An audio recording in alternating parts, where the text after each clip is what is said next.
Amigos, é sempre grato, a presença de todos, e também como é grato ter o Hélio aqui conosco, sempre contribuindo com a sua oratória fácil, com seus estudos profundos, e hoje vai falar de um tema bem atual, já que amanhã nós comemoramos, e é tema de um livro, Brasil, Coração do Mundo, Pátria do Evangelho. Boa noite, meus companheiros e minhas companheiras.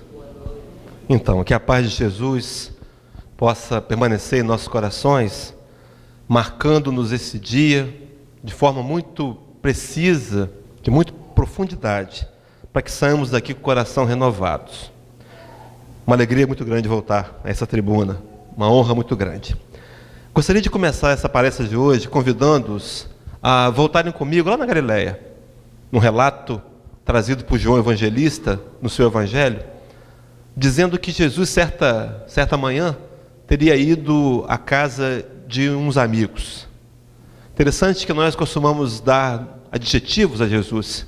Chamamos muitas vezes de sol de nossa fé, chamamos de mestre dos mestres, mas há um que é muito real, é aquele que nós designamos Jesus como sendo o amigo de todas as horas. Curioso que, sendo ele amigo de todos nós, tinha também seus amigos mais íntimos. E nessa manhã teria ido até Betânia visitá-los. Os irmãos Lázaro, Marta e Maria, que nós bem conhecemos. E Lázaro, por certo, na labuta do dia a dia, não estava em casa, na hora que o mestre se aproxima, e à distância, Maria o enxerga. E vai até o portão para recebê-lo, como nós fazemos, como vemos alguém muito querido à distância, né? E Marta teria ficado dentro de casa, nas tarefas do lar.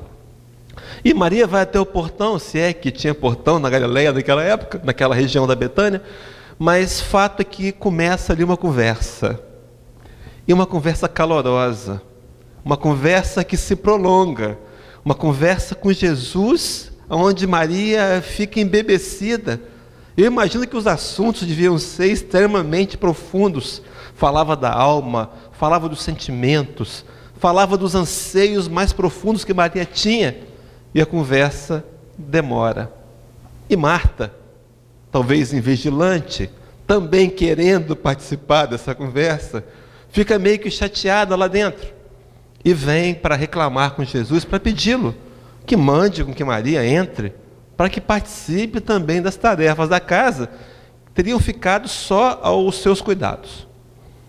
E como que achando que Jesus ia dar lá um puxão de orelha em Maria, ou que houvesse, que eu fosse propagar ali a apologia da casa desarrumada, né? Mas o Cristo disse para Maria, para Marta: Marta, estás tão atabalhoada com tantas coisas, tantos afazeres. Na verdade, Maria escolheu a melhor parte. Talvez, companheiros, hoje, nessa noite de domingo, nós vamos compreender que há algo extremamente importante a ser trabalhado em nosso coração. Há algo que nós não podemos esconder, mascarar de ninguém. Há algo que nós bem sabemos, talvez sentindo conscientes ou não disso.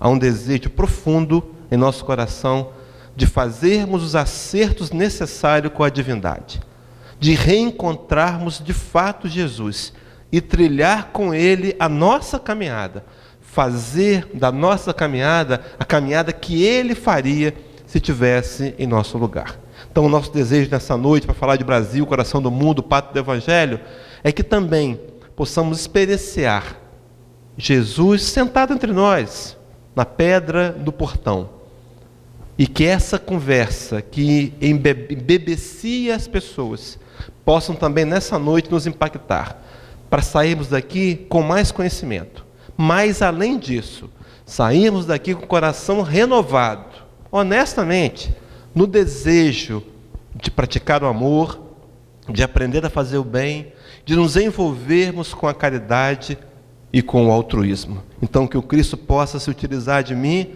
para que todos nós, encarnados e desencarnados, saímos daqui revigorados e renovados no amor de Deus.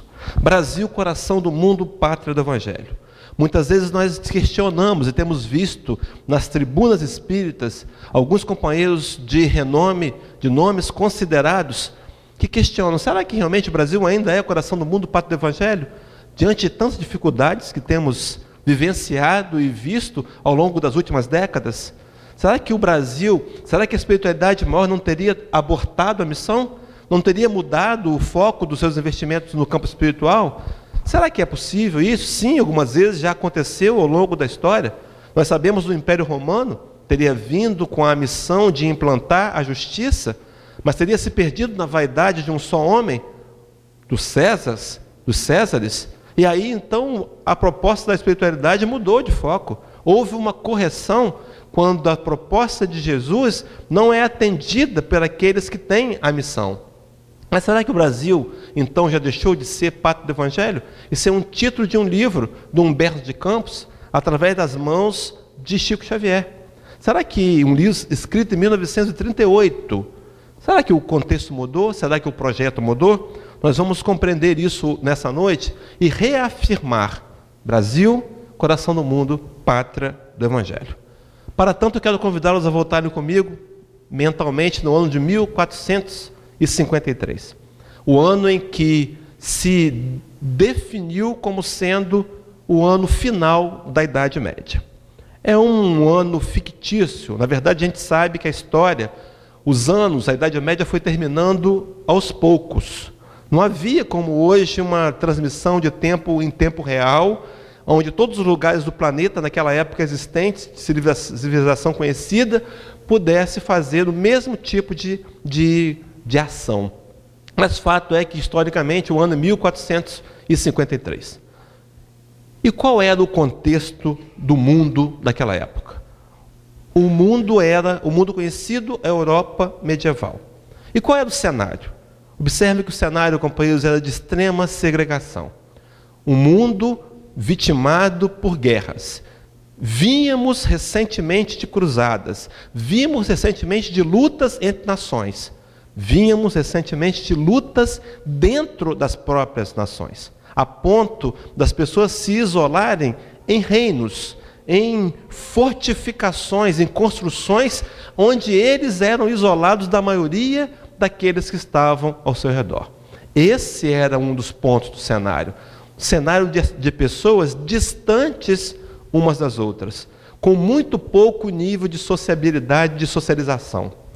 Além disso, desse quadro, as cruzadas que citei aqui agora, vinham trazendo ao longo da história um rastro de sangue.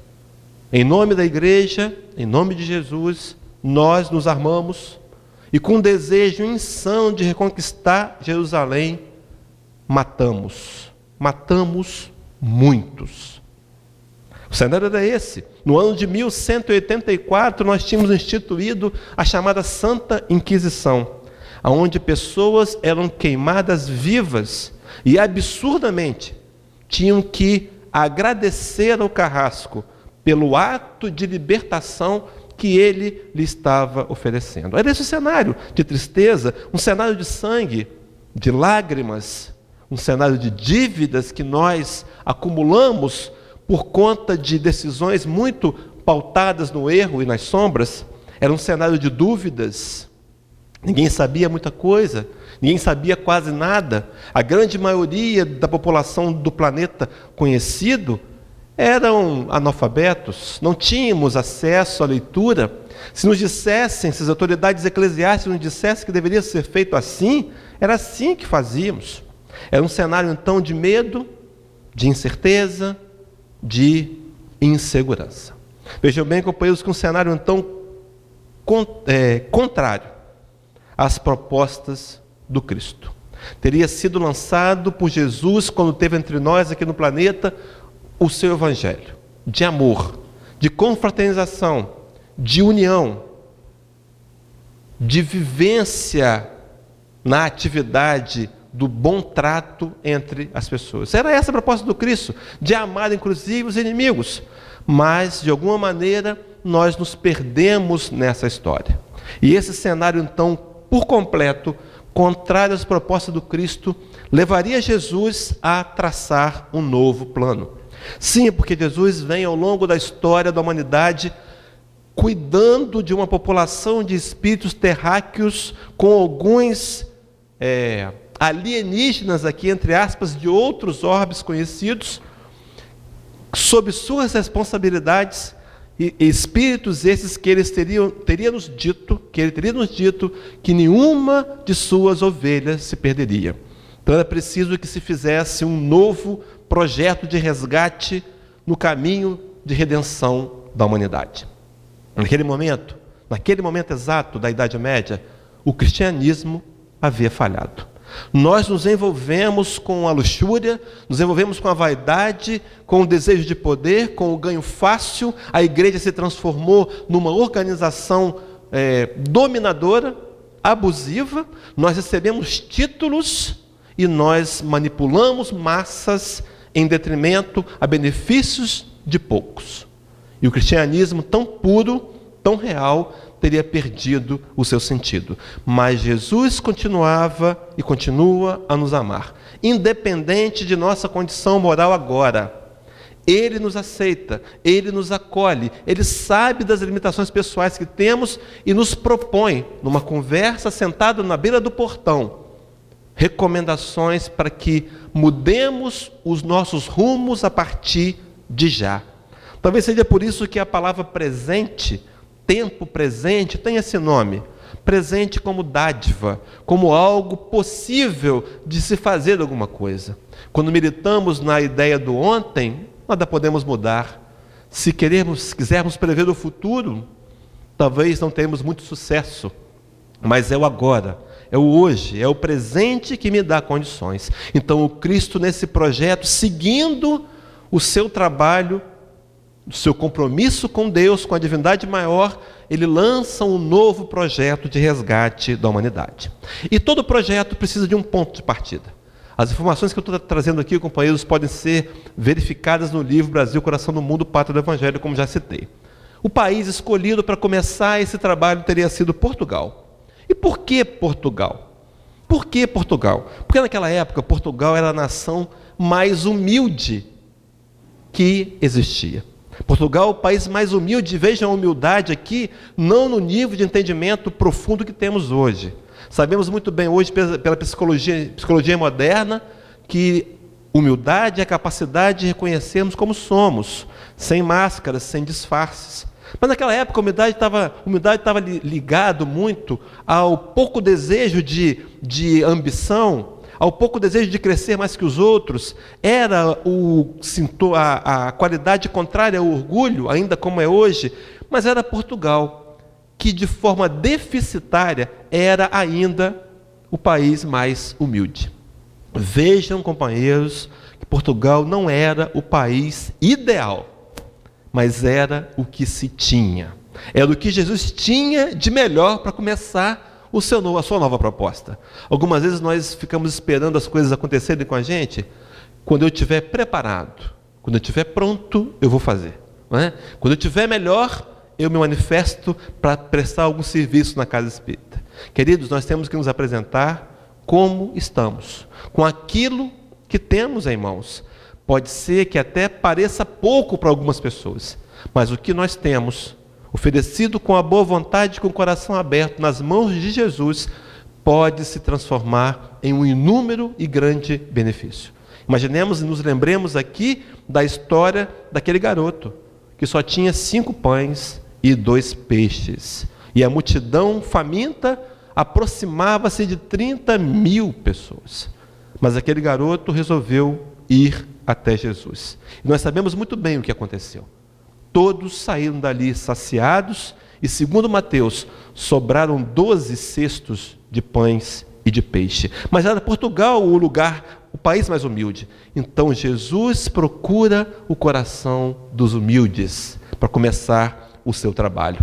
E a humildade, eu trouxe um texto de Paulo de Tarso, na carta aos Filipenses, capítulo 2, versículo de 5 a 11, que eu só vou ler brevemente. Diz assim o texto: de sorte que haja em vós o mesmo sentimento que houve também em Cristo Jesus, que sendo em forma de Deus, não teve por usurpação ser igual a Deus, mas aniquilou-se a si mesmo, tomando a forma de servo, fazendo-se semelhante aos homens. E achado na forma de homem, humilhou-se a si mesmo, sendo obediente até a morte, e morte de cruz. Pelo que também Deus o exaltou soberanamente, e lhe deu um nome que é sobre todo nome, para que ao nome de Jesus se dobre todo o joelho dos que estão nos céus, e na terra, e debaixo da terra, e toda língua confesse que Jesus Cristo é o Senhor, para a glória de Deus Pai. Vejam bem que a qualidade maior de Jesus, uma delas, um dos ensinos principais, a humildade. O texto aqui, poderíamos desdobrá-lo numa nova palestra, interpretando, mas não nos cabe essa proposta nessa noite. Mas alguns segmentos religiosos interpretam aqui como sendo um julgamento, onde todos terão que se dobrar diante de Jesus, querendo ou não. Nós espíritas bem sabemos que ao longo do processo de aperfeiçoamento moral, que todos nós estamos inseridos, um dia, voluntariamente, nós reconheceremos em Jesus o nosso maior exemplo, nosso guia, o nosso mestre, aquele que pode nos oferecer o caminho da redenção, da conquista própria da redenção. Mas era então esse sentimento de humildade que identificaria Portugal com Jesus, com o projeto de resgate da humanidade. Companheiros, eu estou sendo claro? O raciocínio está dando para acompanhar? Vamos voltar então a 1394, portanto, 49 anos antes do final da Idade Média. Jesus convoca Ismael, um dos seus trabalhadores diretos, para começar uma missão. E observem que isso estamos 49 anos antes da chamada falência do cristianismo. Ismael, então, chama Eliú. Eliú, mesmo Hilel, que foi tataravô de Gamaliel, foi professor de Paulo de Tarso. Ismael, atendendo à orientação de Jesus, que no livro traz uma figuração. O Cristo levaria Ismael a uma região do planeta e dizia, mostrava para ele o Cruzeiro do Sul e dizia, onde é que nós podemos começar de novo uma nova nação para implementar a proposta de redenção da humanidade? Ismael, onde é que pode ser? Lembra aí uma terra que tem um cruzeiro, não é? Conduzindo poeticamente, segundo Humberto de Campos. Mas Ismael descobre, então, é conduzido à descoberta de que seria a terra do Brasil, do futuro Brasil, no nosso país de hoje. Então ele chama Hilel. Hilel, extremamente sábio, um dos diretores que cuida das questões sociológicas do orbe, do planeta Terra. Hilel, tataravô, como eu disse, de Gamaliel. Né? Hilel, quando nos tempos do Cristo, Eliú, ele tinha uma escola de ensino judaico. Ele era um homem muito sério, mas ele era amoroso. Tem até uma história curiosa que se conta daquela época. Apareceu lá um gentio, querendo aprender o Velho Testamento. E havia duas escolas sérias, Xamã e a escola de Eliú. E aí esse gentio, ele foi até a escola de Xamã e falou, Xamã, eu queria aprender o Velho Testamento, mas eu quero aprender com uma condição. Eu vou ficar na ponta do pé, vou ficar num pé só e vou pular de pé. Quando eu pular de pé, você resume para mim o Velho Testamento numa palavra. Xamã, um homem sério, mas bruto, mandou aquele gentio embora de lá e a toque de caixa. E ele foi procurar Hilel. Falou, Hilel, puxa vida, fui na escola de Xamã, eu só queria que ele me dissesse isso, eu queria pular de pé, ele queria resumir o Velho Testamento, ele não quis fazer. E para surpresa dele, Hilel disse, não, fica na ponta do pé, fica num pé só. Aí surpreendeu, ficou na ponta do pé. Agora pula. Quando ele pulou, Hilel falou, amor. E aí o gentio perguntou, mas só isso? Só isso, o resto é comentário. Vai e estude. É esse Hilel de profunda sabedoria, que já entendia que o projeto maior do Cristo, de Deus para cada um de nós, é o aprendizado do amor, que vai então, participando do projeto novo de resgate da humanidade, reencarnar em Portugal. Vejam que há um planejamento 49 anos antes. As coisas, companheiros, às vezes não dão muito certas, porque a gente costuma não planejar. Não dá para fazer as coisas do Cristo de qualquer maneira. Façamos para Jesus sempre o melhor. Com muito cuidado, com muito amor, aprimorando cada vez mais. É preciso que a cada dia nós investamos em nós mesmos a capacidade, os conhecimentos, os estudos, para oferecer para Jesus sempre o nosso melhor. Não para sermos o melhor, porque a glória, a honra é de Jesus. Toda a honra e toda a glória é somente para Ele. Mas que sejamos trabalhadores efetivamente competentes. É preciso levar a sério. E para isso requer um planejamento. Eu me lembro aqui desses momentos em que nós passamos na atualidade, que algumas vezes somente a boa vontade não é suficiente. É preciso trabalhar com coerência, com lógica, com estudo e com o planejamento. Então, em 1394, reencarna Ilhéu em Portugal como sendo Dom Henrique de Sagres. E Dom Henrique traz no coração um sentimento de amor ao desconhecido. Ele traz no coração a sede do conhecimento sobre o além-mar. Portugal banhado por mares, e ele começa a olhar para o Atlântico e imaginar o que deve ter do outro lado. E é Ilhéu, então, que é Dom Henrique de Sagres, que funda a primeira escola de navegação do mundo. E começa num projeto ousado, talvez tido até como louco, a construção de grandes embarcações. E surgem as caravelas. Começa a se fazer o caminho marítimo para as Índias, mas determinado dia, segundo a história, que não é muito conferida, nem muito dita como real, os ventos sopraram de forma contrária. E as 3 caravelas se dirigem no sentido do Brasil. Alguns dizem que havia uma programação, sim, para descobrir terras novas. Curioso, companheiros. Os companheiros lembram o nome daquelas caravelas? Santa Maria, Pinta e Nina? Será que Santa Maria é por acaso? Não seria Santa Maria trazendo de novo o Jesus para as terras do Brasil? Por acaso? Enfim, fato é que as caravelas chegam e aportam no Brasil e começam a fazer a primeira aliança Europa-Novo Continente. Começando em Portugal. Vem de Portugal uma nova informação planejada no projeto de Jesus para resgatar a humanidade. Estamos agora em 1500. E o Brasil começa a receber nomes.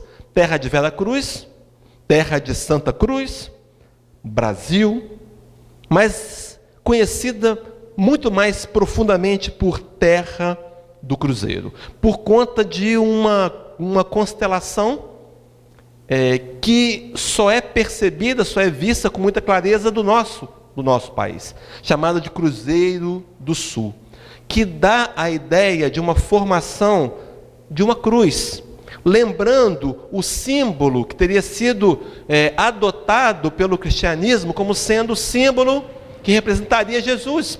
Os cristãos escolheram a cruz. Em algum período foi até o peixe, mas por fim a cruz. Então estamos agora num continente que olhamos para cima e vemos a cruz de Jesus. Interessante, eu trouxe uma imagem para nós vermos de perto, colocar uma lente de aumento ali. A constelação, a formação das estrelas forma realmente uma aparência de cruz. Posto isso, dentro desse planejamento, Jesus começou a utilizar-se daquilo que tinha. Primeiro, ele vai usar para a construção de uma raça nova, inicialmente a pureza dos indígenas. Aqueles seres que viviam aqui em número imensamente grande, mas que eram pacíficos, não guerreavam entre si, ninguém queria tomar as coisas dos outros, raras exceções. Não é? Eram extremamente voltados para a divindade, para um culto a um Deus desconhecido. Então Jesus pega a pureza desses indígenas, vai somá-la à esperança dos portugueses degradados. Aqueles portugueses que embarcaram em Portugal, naquelas caravelas, muitos deles eram malquistos e mal desejados lá em Portugal. Então pensaram-se assim, vamos colocá-lo nessa missão. Se esse barco afundar, resolvemos 2 problemas, não é? Se chegar a algum lugar, está tudo certo, eles começam de novo. Imagina, companheiros, homens que chegam numa terra nova e começam a despertar uma esperança. Estavam presos, renegados e agora têm a possibilidade de começar de novo. Talvez seja a sensação que nós sintamos todo dia de manhã, quando a gente tem possibilidade de começar de novo. Dá para começar de novo, não precisamos viver o ontem, nos flagelar com o passado. Dá para viver agora diferente, dá para fazer coisas novas, dá para reinventar e reinvestir em nós mesmos, com esperança. E tem povo mais esperançoso do que o brasileiro? Confesso para os companheiros que no ano passado, num episódio dramático da história do Brasil, no 6º gol, eu ainda tinha esperança. Eu acreditava que alguma coisa pudesse acontecer.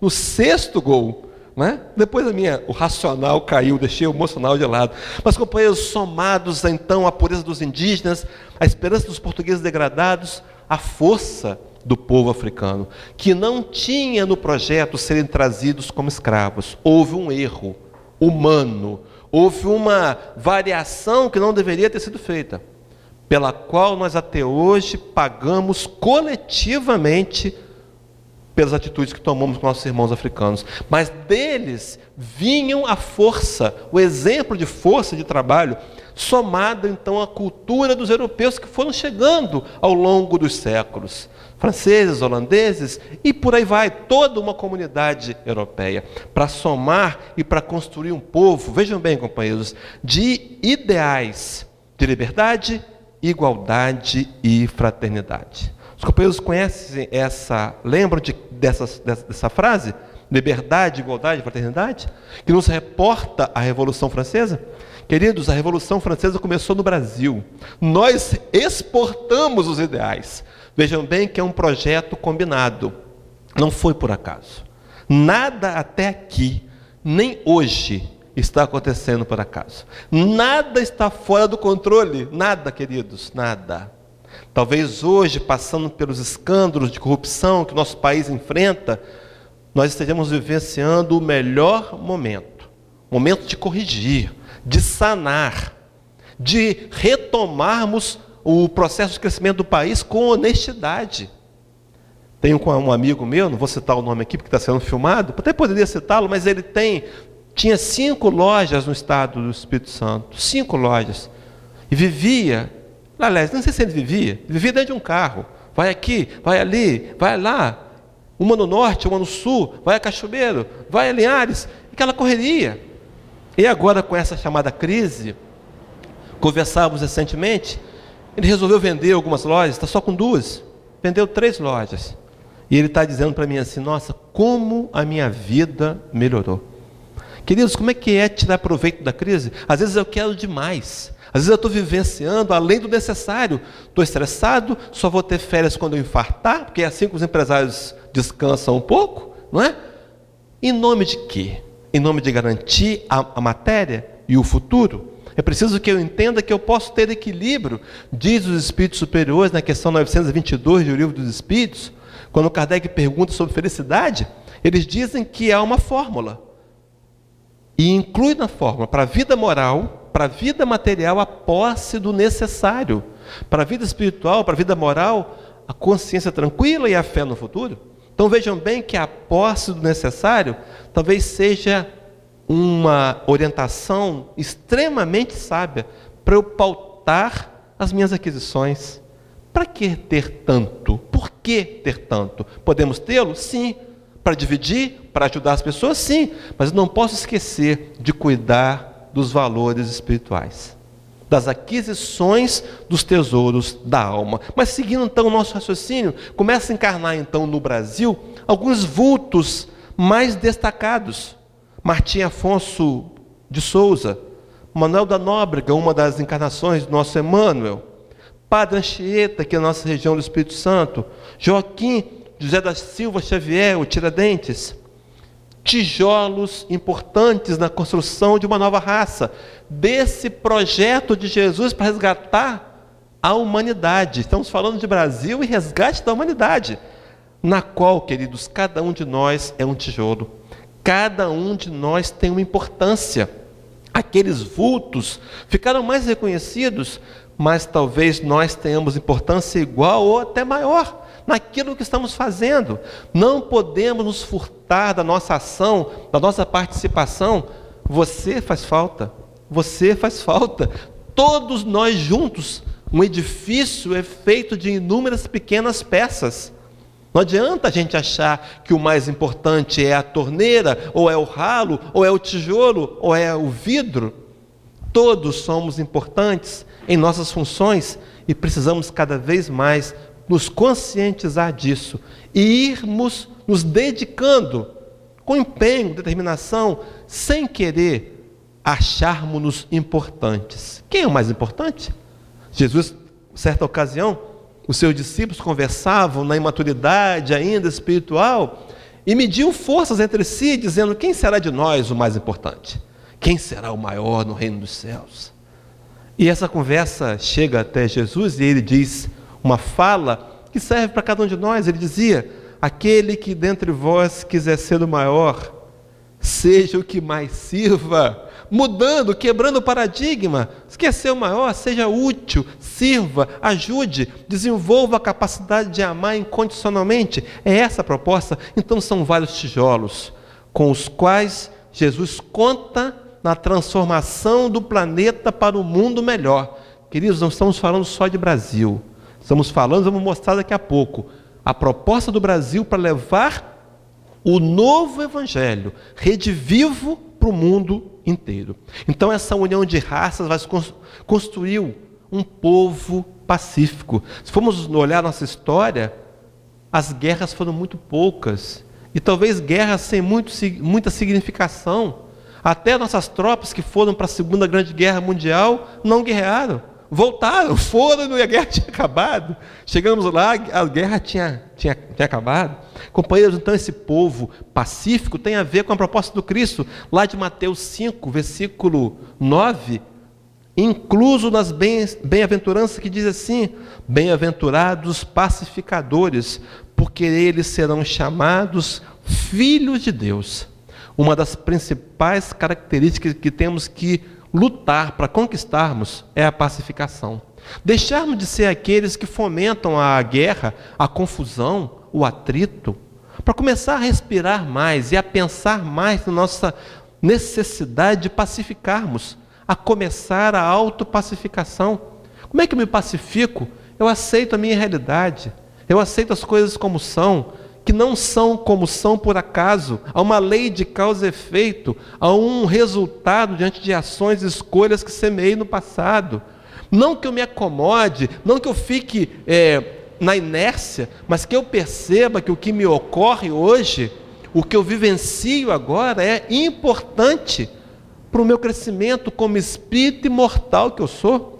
Mas buscar essa pacificação, tranquilidade, serenidade, dividir a vida num dia de cada vez, diria Jesus para a gente no Sermão da Montanha, capítulo 6, versículo 33, basta a cada dia o seu próprio mal, suas próprias dificuldades. E quantas vezes eu estou vivenciando a ansiedade, querendo controlar o amanhã.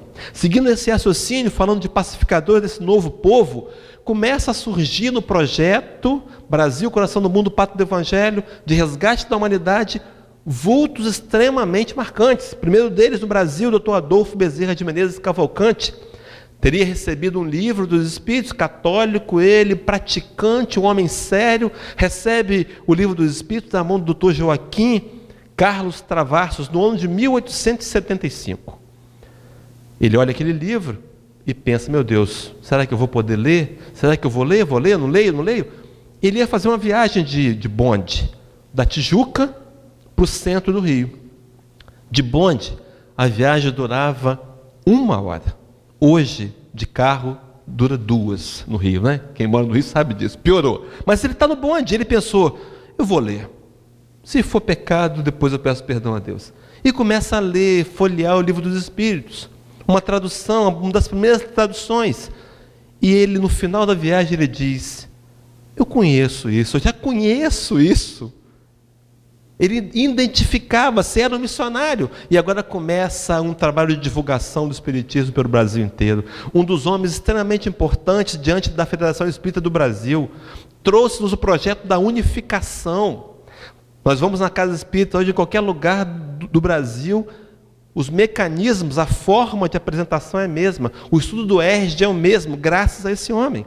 E além dele surge no cenário, trazendo agora essa ligação França-Brasil, veja que vai e que volta, surge o nosso querido Chico Xavier, Francisco de Paula Cândido Xavier, um homem que veio para marcar a história com seu dom, com seu talento de psicografar. Foram 423 livros, alguns vindo por aí, alguns livros descobertos, mas enfim, 423 livros, totalmente coerentes com a doutrina dos Espíritos, com o Pentateuco de Kardec, trazendo uma formação, observem esse dado, companheiros, uma formação da vertente religiosa para o Espiritismo, mostrando para a gente, trazendo o Evangelho.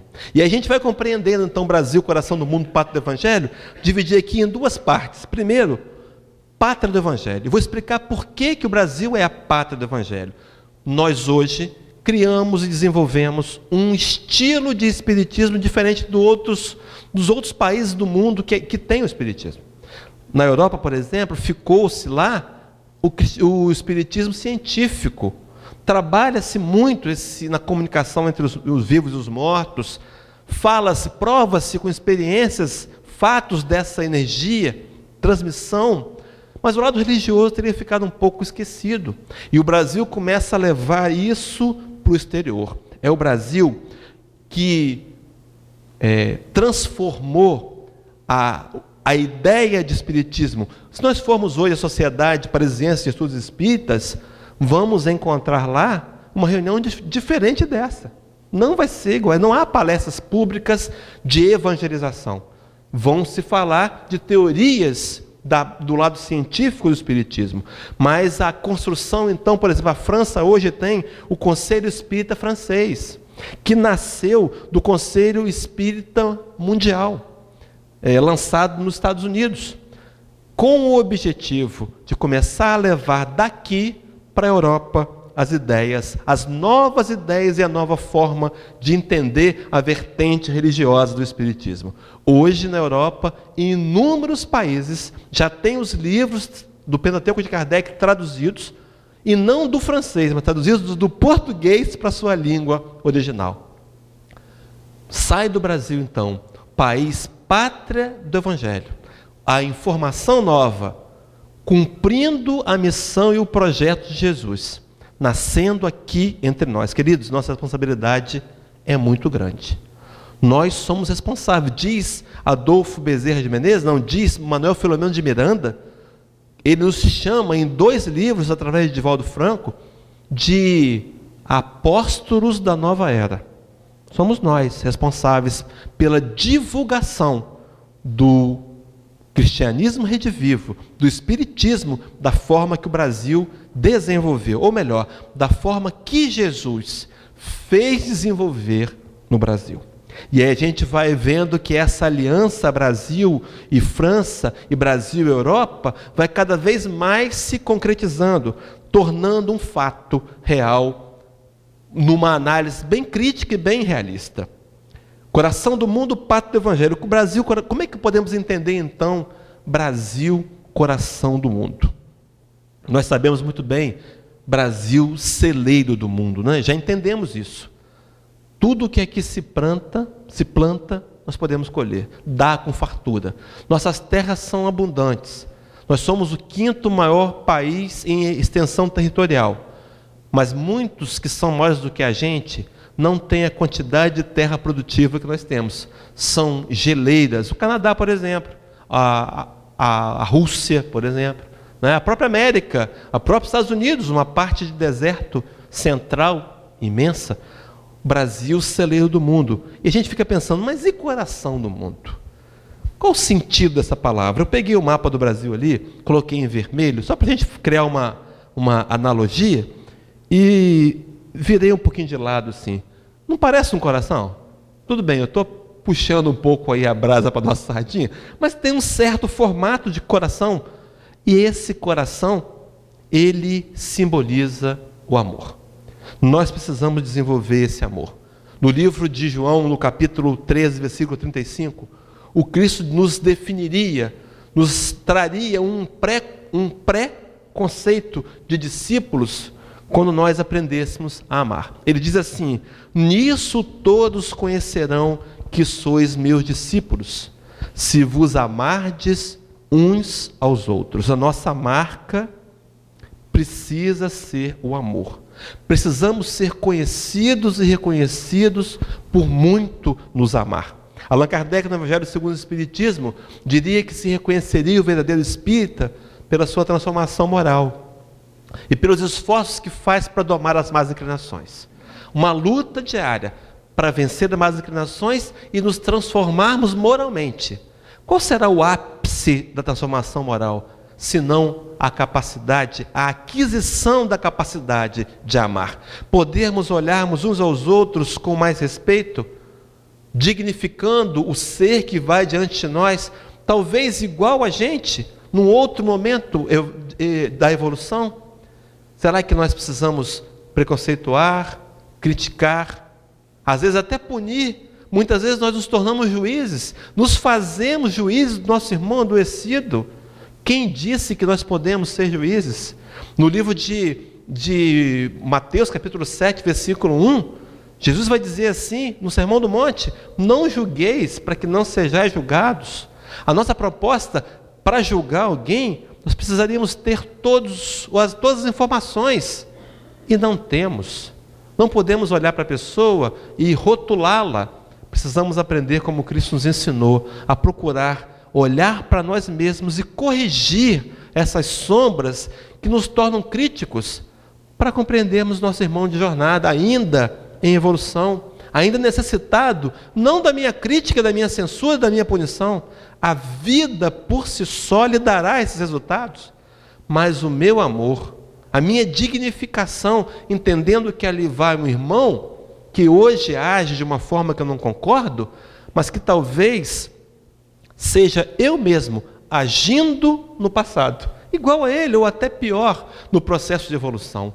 Então eu preciso trazer essa compreensão, esse amor vivencial, esse amor prático, porque nós, cristãos, seríamos conhecidos por nos amarmos. A nossa marca tem que ser o amor, e do amor deriva a compreensão, a tolerância, a abnegação, a caridade, o respeito, a gentileza, a caridade, a misericórdia, a compaixão, tantas outras valências espirituais necessárias para a minha autopaz, para a minha felicidade. Quantas vezes eu ainda quero, na fantasia da religiosidade que foi implantada em mim, no meu psiquismo, eu ainda quero ser aquele que agride, que ofende, e quero sentir felicidade. Não vamos conseguir, companheiros. A felicidade só vai acontecer no meu coração quando eu me equalizar com as leis divinas. Quando eu entender as 10 leis que regem o universo, que estão na parte 3ª do Livro dos Espíritos, e começar ousadamente a tentar colocar em prática, experimentar. E aí, esse sentimento de amor, de paz, vai me pertencer. É esse o caminho, que não é fácil. Talvez simples de se falar, mas um caminho desafiador, porque eu preciso olhar para o meu vizinho, que o cachorro late 10 vezes mais alto do que o meu, e compreender que é meu irmão de jornada. Quando eu olhar para alguém que está no trânsito fazendo curvas e cortando indevidamente, e compreender que vai ali o meu irmão de jornada. E o que ele precisa de mim não é de energia deletéria, mas de energia de amor, de fachos de energia luminosa, para que eu possa de alguma maneira contribuir com o seu crescimento. Isso posto, então, o Brasil, pensando em Brasil, coração do mundo, somos nós que vamos expandir essa mensagem, companheiros. Já estamos fazendo, e vamos fazer em número ainda maior. Recentemente, conversava com um companheiro lá do Jerônimo Ribeiro, e ele comentou um fato muito curioso. Esteve aqui no Espírito Santo um engenheiro. Ele era filipino, Não, ele era da Irlanda. E ele veio fazer um trabalho aqui no Brasil. Conheceu uma brasileira. Casou-se com a brasileira. A brasileira era espírita. Foi morar com ele e levou a família. Os pais foram juntos, sem problema nenhum, né? Sogra e sogro acompanhado. Foram morar lá na Irlanda. Esse engenheiro começou a entender o espiritismo. Traduziu os livros para a língua do país. Hoje, a Irlanda tem 3 casas espíritas funcionando. Por acaso? Esse engenheiro veio para cá por acaso? Se encantou com essa moça por acaso? Companheiros, nós não sabemos os projetos nos detalhes, mas nós caminhamos para a construção de um mundo onde o conhecimento espírita vai fazer a diferença. Porque o nosso conhecimento explica o que a maioria dos outros segmentos religiosos e filosóficos não consegue explicar. E nós nos esbarramos na ideia de mistérios da fé, economia de Deus, e não saímos com respostas. O Espiritismo tem respostas. Convido você a investigar profundamente o Espiritismo. No livro de Mateus, capítulo 5, versículo 14, diz assim: vós sois a luz do mundo, e quem acende uma lâmpada, coloca no alto do alqueire, para que todos possam ser iluminados. A luz, segundo Emmanuel, no livro Fonte Viva, não critica, não pune, a luz esclarece. A nossa função, queridos, como espírita que somos, é de esclarecer. Emmanuel, no livro Estude Viva, capítulo 40, ele diz assim: a maior caridade que podemos fazer pelo Espiritismo é a caridade da sua própria divulgação.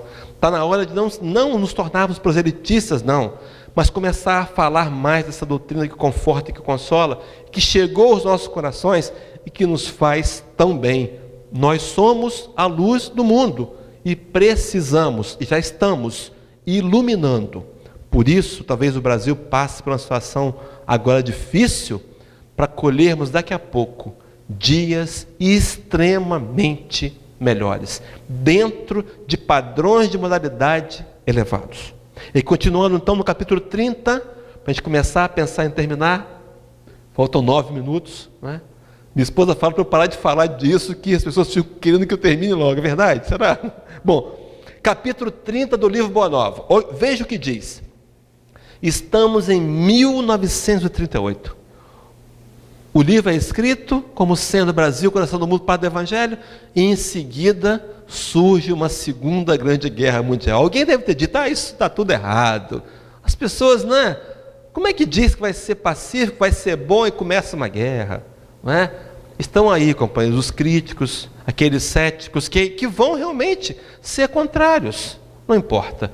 Os fatos têm mostrado que as ações coletivas no bem do mundo estão fazendo do planeta um lugar melhor. O que estava escondido e camuflado está aparecendo. E vai aparecer. As verdades surgirão. Nós não vamos mais permitir que povos e raças morram de fome. E não está longe disso não. Já começou a acontecer. E nós somos participantes disso. Temos o dever, a responsabilidade de atuarmos como apóstolos da nova era. Mas em 1938, diz assim o Espírito Humberto de Campos: o Brasil está cheio de ideologias novas, refletindo a paisagem do século. Cabe aos bons operários do Evangelho concentrar suas atividades no esclarecimento das almas e na educação dos espíritos. Uma coisa extremamente curiosa e interessante no Espiritismo é que ele nos convida a fazer algumas coisas, mas ele nos diz como fazer. Já disse isso aqui numa outra oportunidade que tive, no outro tema que abordei, mas na minha infância, meu pai era espírita / católico, e minha mãe católica / espírita. Tinha uma meia confusão, mas eu ia à missa, me levavam à missa. E eu ouvi falar em perdão na missa o tempo todo. Repeti várias vezes: Cordeiro de Deus, que tira o pecado do mundo, tem piedade de mim, piedade de nós. Sabia que tinha que perdoar. Mas quando as situações aconteceram na minha vida de adolescente, que eu precisei perdoar, eu não sabia como fazer. Eu não sabia como era que perdoava, e gerou um conflito que eu sabia que tinha que fazer, não sabia como. Queridos, o Espiritismo vai dizer para a gente que somos responsabilizados para trazer a mensagem nova para o novo mundo. Mas diz como, e vai dizer que aqueles que são os bons operários do Evangelho vão trabalhar, acima de tudo, os esclarecimentos das almas e na educação dos espíritos. As casas vão ter reuniões periódicas como essas, muito mais intensificadas. As casas da nova era serão maiores do que essa. Ainda bem que tem terreno para construir para lá. Porque as pessoas estão buscando. O último censo revelou para a gente que nenhuma religião cresceu tanto quanto o Espiritismo nos últimos 10 anos. As pessoas estão sedentas da verdade, que os outros lugares ainda tentam mascarar, tentam dizer que a verdade não consegue mais explicar. Porque o nosso nível de intelectualidade, nosso nível de despertar de consciência já avançou. Nossa geração não aceita mais algo que não seja aprovado. No passado diziam para a gente, faz que tem que ser assim. A gente balançava a cabeça e concordava. Hoje nós questionamos. As crianças questionam. E ai da gente se não tiver uma boa resposta. Porque eles questionam de novo, fazem novas perguntas. Então cabem a nós. Será, queridos, que nós podemos nos incluir com o adjetivo de bons operários do Evangelho?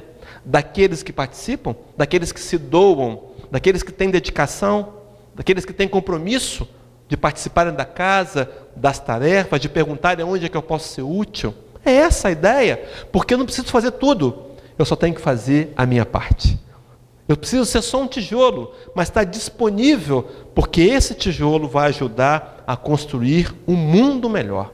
Esse tijolo que você é, que eu sou, que nós somos, faz parte da construção do projeto do Cristo de resgate da humanidade, que já começou no Brasil e já começa a produzir frutos visíveis. Então a gente, para poder pensar de fato, terminar agora de verdade, eu trouxe a bandeira do Brasil e tem uma coisa muito curiosa. Os companheiros conseguem observar é constelação mesmo, de estrelas? Como é que chama? É constelação, né? De estrelas, está ali.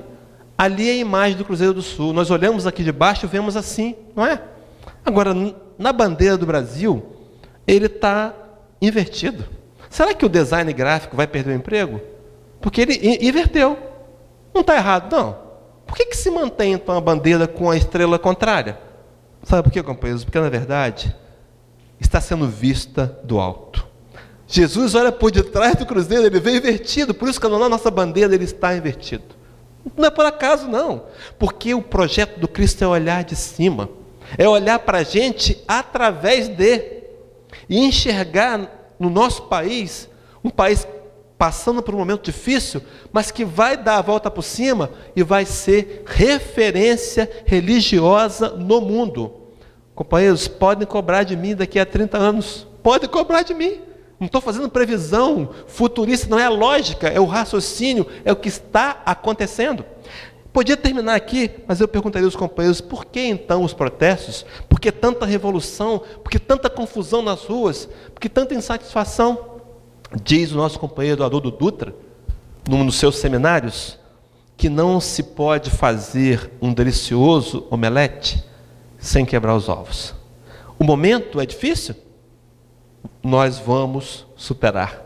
O momento é de um certo sacrifício, de recuar nos investimentos. É a nossa participação, para que um dia esse planeta, que vai se tornar um lugar de amor e de justiça, tenha recebido a minha parcela de contribuição. Não dá para se passar sem quebrar os ovos. Então o Cristo de Deus está aqui, dirigindo toda a história da humanidade. A história não se perdeu. O Brasil é o coração do mundo, o pátrio do Evangelho. Permita-me contar uma história para usar meus 4 minutos que restam. Se já contei aqui, os companheiros me perdoem, mas vou contar de novo.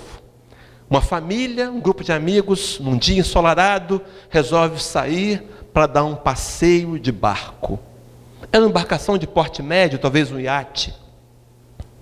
E aí, todo mundo feliz e satisfeito, vendo a orla, e o barco navega naquele mar de almirante. De repente, uma tempestade, daquelas que chega de surpresa, começa a fazer com que as ondas aumentem de volume, e o barco começa a balançar muito. E as pessoas começam a ficar preocupadas. E os adultos, sem saber o que fazer, tentam fazer qualquer coisa, e começam a andar de um lado para o outro, e colocam colete salva-vidas, e rezam, e desesperam-se. Mas no convés da embarcação tem um garoto, um menino, brincando no convés. Um desses adultos desequilibrados vê o garoto brincando, fala: menino, sai daí, você está num lugar perigoso, você vai morrer daí, filho, sai daí. E continua correndo, não sabe para onde, mas correndo para qualquer direção. Passado alguns minutos ele volta, esse mesmo adulto encontra o garoto brincando, tranquilo. E ele diz: menino, você não está entendendo, eu estou dizendo para você sair daí. E quase dá uns tapas no menino. E curiosamente ele pergunta: meu filho, por que você está calmo assim? Você não está vendo as ondas, não? E o garoto fala assim: olha só, moço, o comandante dessa embarcação é meu pai. É meu pai. Ele é o comandante dessa embarcação. Eu já vi ele passar por mares mais difíceis que esse. Vai passar essa tempestade, ele vai passar. É meu pai que está no comando.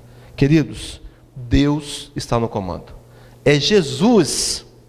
É Jesus.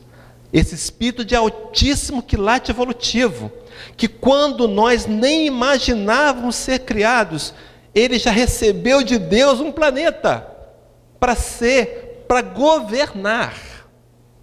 Um espírito que, com todo respeito, cada um de nós tem seu anjo guardião, trabalhador que nos ajuda, né, no dia a dia.